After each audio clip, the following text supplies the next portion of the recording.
But to openly admit, you grew up poor and you had no training and you never really took an acting lesson. Her acting lesson came from working with good actors. Once she got to MGM, those were her acting lessons. She always said she learned acting from Lon Chaney. When she made a film with Lon Chaney called The Unknown, that was her acting school. When she saw what Chaney did and how he approached a scene and how he focused and his powers of concentration. Until then, she thought she was just posing in front of the camera, like shooting stills for the Schuberts. Hey, here at Classic Movie Review, we're excited to have author Scott Eyman with us today. He's going to be discussing his new book, Joan Crawford, A Woman's Face. I think you're going to like it. I'm here today with author Scott Eyman, prolific author, Joan Crawford, Charlie Chaplin, you name it, wonderful books. And we're talking about his latest book, Joan Crawford, A Woman's Face. And it's a fantastic book. Here it's coming out November 18th. So how are you doing today, sir? Doing very well. Thank you. Sun is shining. Beautiful day. It is beautiful. It's nice weather. Just begin with what initially drew you to Joan Crawford as a subject for your most recent biography? Well, I didn't start out with the idea of doing a book on Joan Crawford. I started out with the idea of writing about a woman. I just decided I was sick of writing about men. Really, really sick about writing about men. I wanted to write about a woman because generally speaking, I think women are more emotionally accessible than men are. So, like I said, I just wanted to write about a woman because I'd been writing about men for 15 years, 18 years. Okay. And then I remembered a thing that I'd seen, 8, 9 years ago on a TCM cruise where I was a guest. And Joan Crawford's grandson was on the cruise as well as a guest. And he showed about an hour and a half of home movies, Joan Crawford's home movies. And they were fascinating, absolutely fascinating. Because you got a chance to see her when she wasn't working, when she wasn't acting, when she was just relaxing, on hunting expeditions in upstate New York, hunting grouse with a shotgun, for God's sakes. And, birthday parties and Christmases and things like that. It was an insight into someone when the mask was off, when she was relaxing. And it got me thinking about Joan Crawford and how I liked her on screen. And I'd never read a book about her that I thought was really any good. And that it sort of just dominoes started falling. I see. That's fantastic. So other than her background, her real persona, I guess, is anything about her career that pulled you in that direction? Any specific movie or event? Well, she had no natural advantages whatsoever. She was born out in Texas somewhere. We don't know exactly where. Grew up in Texas and in Kansas, basically lower middle class on her best day. And poor on her worst day, basically, again, a junior high education. She could read and write, but had no higher education, just one semester college, which she basically flunked out of. And she would be the first one to tell you that she flunked out because she was unprepared and she'd had to work her way through her high school years, trading her labor for whatever classes she had time to attend when she wasn't working. Right. So it was a grim, grim childhood. So she had no reason to think that she was going to be an actress at all. But she could dance. And she got a job. She got jobs around the Midwest in cabarets. And then she hooked on with the Schuberts in New York City and spent a year in 1924 dancing in Schubert musicals. And from there, she got a starter job at MGM, a starter contract at MGM for $75 a week, which was what they gave everybody when they came through the door. Wow. You had it with the 6 month options. And if they didn't like you, if you didn't make any impression, you were gone in 6 months, and they hadn't really spent any money to speak of. But she gradually caught on, doing bits and then larger parts, and then in about 2 years, starring parts. So there was a very gradual acclimation to acting, A, and stardom, B. But because of her background, she never took it for granted because she couldn't take anything for granted. I think in the back of her mind, she always thought it might all get snatched away. Remembering what it's like to be poor. It was an interesting trajectory. It's not the conventional show business trajectory where someone wakes up when they're 12 years old and decides they want to be an actor, or 14 or 15. You make those career decisions, especially in that era when there were fewer careers available. You made them fairly, and if you wanted to go into show business. The title of the book, A Woman's Face, I saw that there's a 1941 movie about a woman who has a scar on her face, and she hates everyone she encounters, basically. And what's the tie-in with that title? It's a really good movie. It's one of the best performances she ever gave. The movie kind of falls apart in the last 15 or 20 minutes, but up till then, it's a good movie. She's really fine, and it's one of her very best performances. Right up there with Mildred Pierce and Grand Hotel and a couple others. And I've always thought it's a really underrated film. And then as I started looking through pictures of her before I started writing the book, I was considering writing the book, and I started just immersing myself in images of Joan Crawford. And it struck me that she just had the most remarkable face, and she's instantly recognizable whether she's 25 or 65 because those eyes never changed, Fashions changed, hairstyles changed, her dresses changed, but her eyes never changed. And it seems to me that her eyes and her face and her rage to succeed were what made her a star. So I just thought I'd call it A Woman's Face, also as a nod to a film I really like. Okay. I haven't actually watched that. I just finished Johnny Guitar, which is kind of an interesting film in its own right. Yeah. She thought it was a terrible mistake. It's one of those movies. Actually, it made money. It was a profitable picture. It did well commercially. But she thought it was just a terrible mistake on her part, to go to Republic, which was a step down. And she didn't enjoy the experience of making it at all. And the commercial success of it didn't seem to mean much to her. She just thought it was a blunder from start to finish. But the French caught on to it in the 60s, but she never really came around to it. Whenever people would want to do Crawford retrospectives, she never thought they should have run Johnny Guitar. Okay. I could see that. Let's see. Her career spanned silent, pre-code, MGM musicals, Nord, horror. Which period do you feel defined her the most? All of it. All of it. Okay. All of it, because all the periods are different. I'm not crazy about the latter portion where she's doing the horror-hag parts. Although I like Whatever Happened to Baby Jane. I think it's a very good picture. But after that, I don't care for the other pictures she was doing. But there's a kind of a natural progression in her work because she was always playing, and I think this made it easier for her. She generally played variations on a lower class or lower middle class girl / woman who's having a hard time making it in the world and has to figure it out on the fly. She has no natural advantages. She doesn't have any money. She doesn't have position. She doesn't have any of the things that help a person make their way through life. What she had was beauty and sex appeal and drive. And so she's playing essentially projections of herself. And I thought, and many actresses and many actors occasionally do that, but she did it more successfully than most, I think. And also managed to figure out how that essential connection to herself could be upgraded continually for 30 or 40 years, which is where most actors fall apart. Because generally speaking, a movie star lasts for 10 or 15 years, and then they gradually lose their audience because their audience gets older and they move on to younger stars, more au courant stars. But Crawford's audience grew with her and grew older with her and grew into middle age with her and grew into old age with her as well. Okay, fantastic. So by the time she's doing Mildred Pierce, she's really just focusing doing herself, her drive to be successful no matter what. Well, Mildred Pierce is like spiritual autobiography, Men cannot be trusted. Children cannot be trusted. The only thing you can really trust is your own savvy and your own drive and your belief in yourself. Okay. That's all about Mildred Pierce. It's also basically kind of a spiritual autobiography for Joan Crawford. Fantastic. Let's see. Get into this. She often portrayed a saint or a monster. And which do you think was closer to the truth? And I know you go into this a bit in the book, or not a bit, a lot in the book. But saint or monster, or somewhere in between, like most? I've never met a saint, and I've never met a monster. People are mixed bags. All of us are mixed bags. Sometimes we're more one than they are the other, And she was no exception, but she was no monster. She was extraordinarily generous, for one thing. Spent a lot of money on people that she barely knew, who needed a hand up. There was an aspect of Joan Crawford that was fairly well hidden because she didn't go around talking about it. But she was extremely sensitive to other people's needs and other people's pain because she'd gone through that. She'd been unwanted and felt unloved.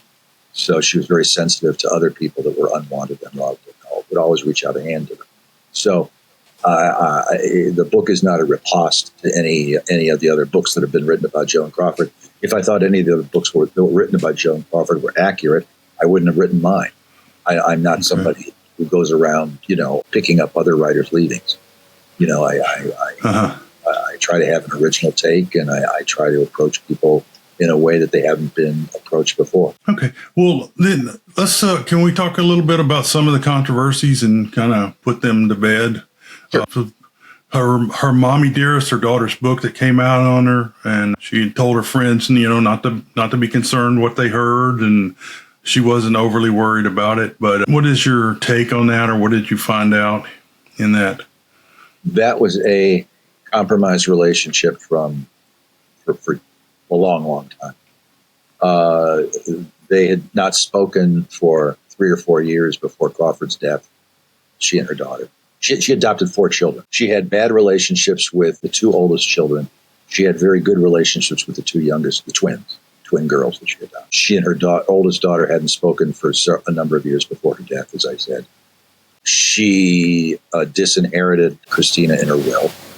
So one could surmise that Christina had a certain antipathy towards her mother, and used the book to express it. I wouldn't say that. I'm sure Christina was reflecting her reality, but that reality was not necessarily shared by other people who knew the household and knew Joan. So certainly the twins, the 2 youngest children, were vociferously defensive about their mother and said nothing Christina wrote about actually happened. It wasn't possible. As well as some other people, Crawford's secretary, friends. Some of her friends did think that she was not a natural mother. She didn't have a strong maternal drive, left to her own devices. That she was doing it, that she was adopting 4 children because she thought she should. That's what people did, the right thing. That would be doing the right thing. Okay. And sometimes it worked. And as Crawford wrote in her memoirs, how did she put it? I believed that environment would trump heredity, and I was wrong. So interesting. Yeah. That's very interesting. How were her roles when she collaborated with Michael Curtiz, Nicholas Ray, and Robert Aldrich? How did that play in shaping her overall image working with these directors? She was very, accessible to her director. She wanted direction. She didn't give directors a real hard time. Her favorite director was George Cukor, brilliant director of actors. Her second favorite director probably would have been Clarence Brown, who was also a very fine director, mostly at MGM. She wanted direction. She took direction. She felt she needed direction because, again, she didn't have a massive amount of self-confidence. She wanted to be guided. She wanted to be told, yes, that you're doing it right. Maybe you should emphasize this more than that, So she was hungry for direction in that sense. Certainly more so than other actresses of her generation who took a much more dominant role in an assertive role in deciding how to approach a part. And were perfectly capable of giving a director a very hard time. I won't mention Bette Davis's name. But Bette Davis wasn't the only one, Right. But Crawford liked and needed and always wanted direction. Okay. Since you mentioned Bette Davis, they didn't really have as bad a relationship as it was played out.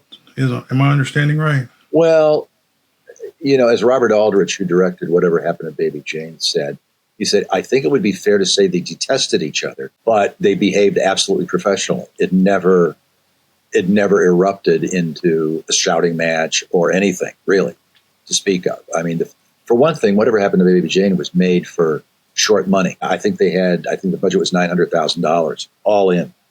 And they had a 6-week shooting schedule. And the movie runs 2 hours and 10 minutes. So there really, if there had been arguments on the set, the film wouldn't have gotten made on time and on budget, and there was no more money and there was no more time. So they brought it in on time and on budget, absolute professional. They didn't like each other, but they had to work with each other, and they both knew this when they signed on. So it would have been suicidal for either of them to, go to the mattresses and declare war on day 3 of the production and hold things up when they were both really in need of a hit. Okay.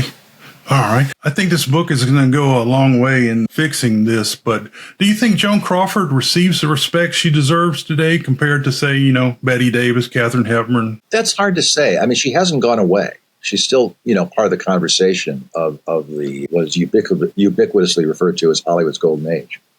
So whether she's given the respect, I think she probably deserves a little bit more respect than she gets as an actress. I think her lack of training and her open admission of her lack of training probably worked against her, because you're not supposed to point out your own vulnerabilities. Let somebody else point out your vulnerabilities. But to openly admit, you grew up poor and you had no training and you never really took an acting lesson. Her acting lesson came from working with good actors. Once she got to MGM, those were her acting lessons. She always said she learned acting from Lon Chaney.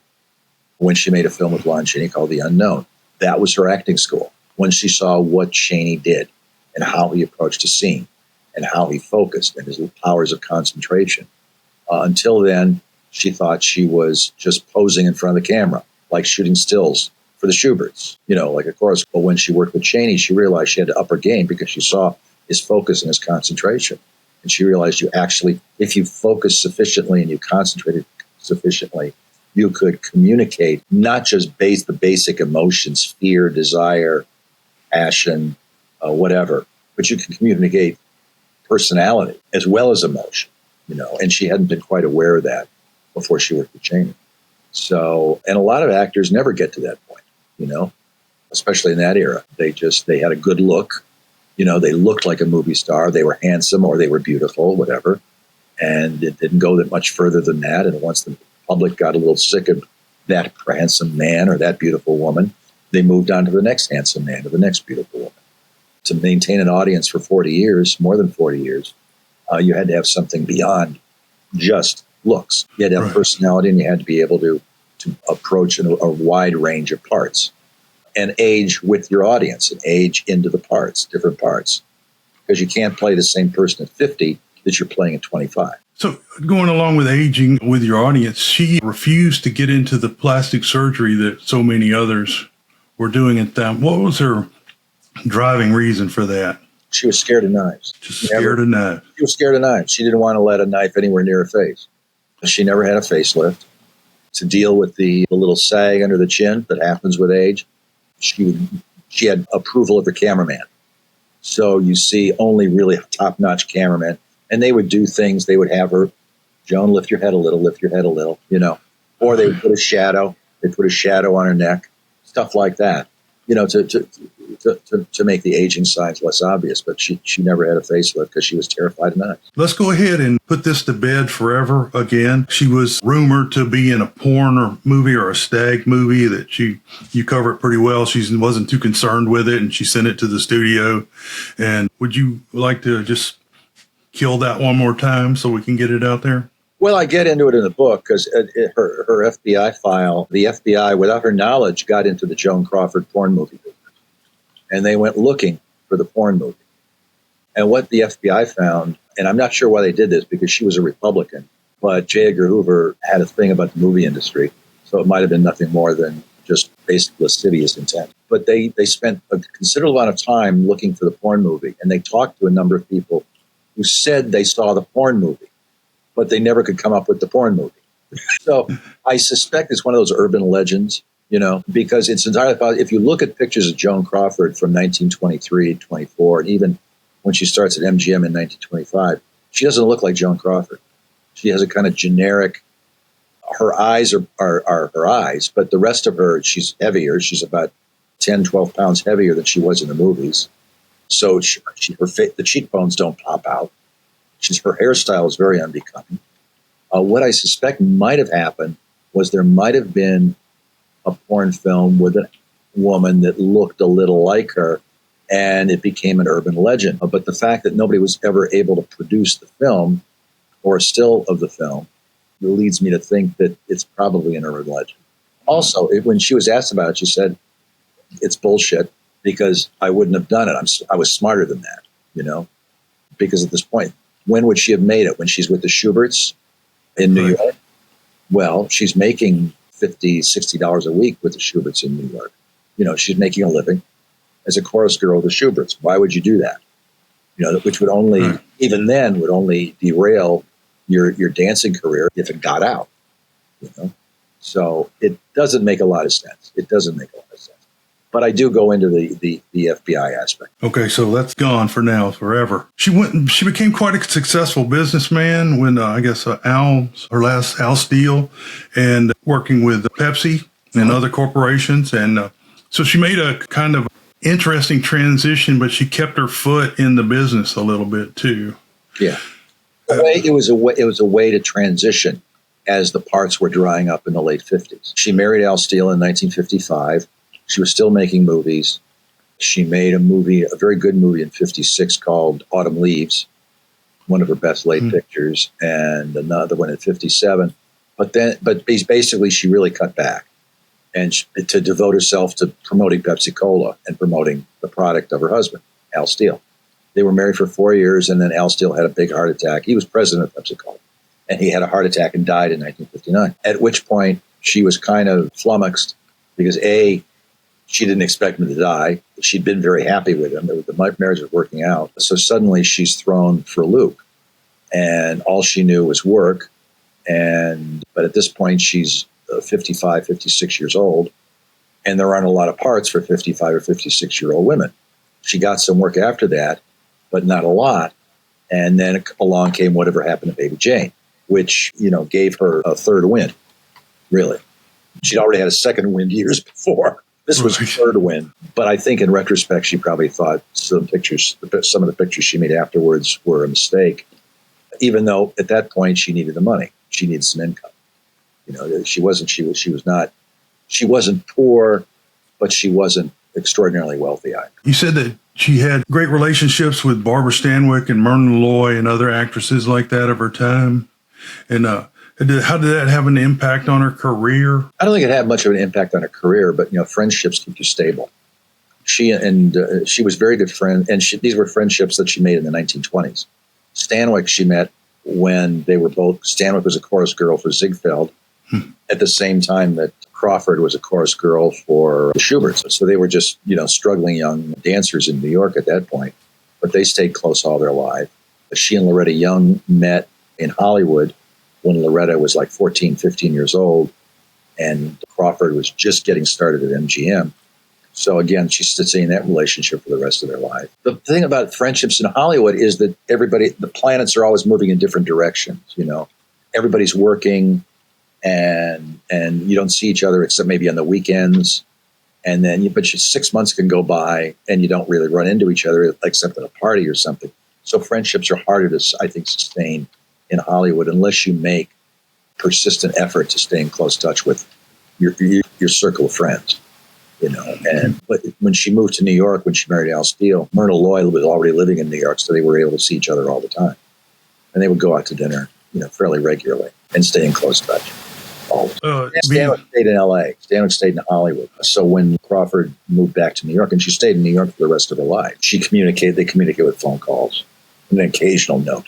Occasional letter. And as a teen, one of the worst rides I thought at Disney was It's a Small World. Oh, yeah. But going back as an adult, I think it's one of the best because you get to sit down for a long time in the air conditioning. And she was involved in that? Well, yeah, it was designed for the 1964 New York World's Fair. And Disney, the people around Walt Disney didn't want to do it because they already had 3 or 4 major projects they were all working on for Disneyland and for the New York World's Fair. And they thought that the Small World thing was just way too much. But Walt thought it was a wonderful idea. So Walt demanded that his company do It's a Small World. And Pepsi Cola and Crawford loved the idea.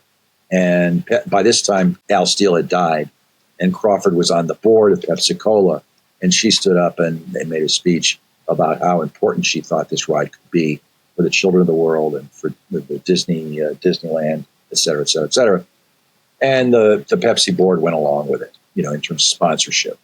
So it wouldn't have happened had not Walt Disney, on the one hand, insisted on going ahead with the project, even when everybody around him said, we got too much to do, our plates are full, and Crawford pushing Pepsi Cola to sponsor it. It's good to be the king, right?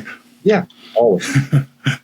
If there's one takeaway you'd like your readers to have about Joan Crawford after reading this book, what would it be? I hope that they get a three-dimensional picture of a human being. There's favorable things in the book. There's unfavorable things in the book. I didn't do anything with Crawford differently than I do with any of my other books. I try to create a picture of a human being, not from the point of view of omniscience about what they should have done, or why didn't they do this, or why didn't they do that, because if we always had perfect oversight, we'd never make mistakes. But people do make mistakes. Sometimes we marry the wrong people, sometimes we make the wrong movies, sometimes we write the wrong books. People, Hope not. it's not, well, you try to keep it to a minimum, but these things do happen. So I try to create a portrait of a struggling, empathetic, intelligent, driven. All right. Well, is there anything that I have forgotten to ask you that you would like to say before we close up? No, I think we covered the waterfront. Okay. Well, like I said, the book comes out November 18th. Get it, read it. You're going to really enjoy it. Sir Owen, thank you for taking the time to come on the show again. I appreciate it. I love your books. I love when we did Charlie Chaplin a couple of years back, and I look forward to the next one. Thanks, John. I appreciate it anytime. Happy to do it. Thank you very much. Take care. All right. Bye-bye.